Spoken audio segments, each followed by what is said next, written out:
had a couple. Again, on a day like this, we're doing a little bit of situational installations, kind of whether it's field position or down and distance, but real competitive. Especially the ones-on-one portion was really good, and really happy with our effort. And I'll clean up the next couple days. What do you see in their line? They're now up to, looks like 3 true freshmen. What do you kind of see out of the guys? Now, one of them probably hasn't played a ton, but what do you see out of their line and some of the young guys? It's funny when you watch their line. It's not like you're going, that's the true freshman. I thought they played, they played really well for the last few games, and anytime there's a new guy in there, they're going to know a little bit more about their limitations and whether it's schematic or physical, whatever it may be, a lot more than we are. And so they're going to game plan in that way. But I think they played really well. It's again, it's not a situation where you could block out the numbers and go, there's the two guys that are that are new, which sometimes you can with people. Yeah. So it's not something that you guys are necessarily going to try to exploit throughout the game, where you guys kind of try to bring more pressure at those guys on the line? Yes and no. Okay. I mean, it's you're not going to totally retool things just because of one guy. At the same time, we're going to make sure everybody's dialed in and knowing what they're doing.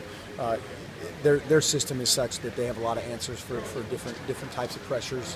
When you look at a lot of the success, and it's been few and far between, it hasn't necessarily been a zero blitz or a heavy pressure situation, creating sacks or turnovers. So we just have to do our deal and play. We like our defensive line, and it's another huge challenge for them. Did Cameron have to deal with much of that last week?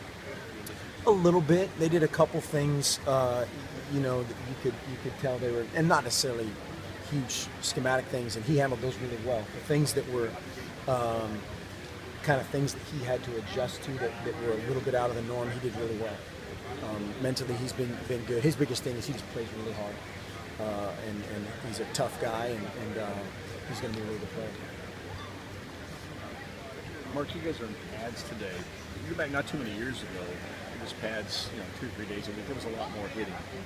What has changed that in college football? Just realizing you're beating guys up? Well, at this point in the season, there's you've hit a bunch. You still have to fundamentally tackle and teach that. You still have to hold the ball when you get tackled, and that's the fine line that you try to walk between being physical, being fundamentally sound at how you tackle, and physical on both sides of the ball, and then taking care of the football on offense. And guys are just bigger and faster and stronger than they used to be.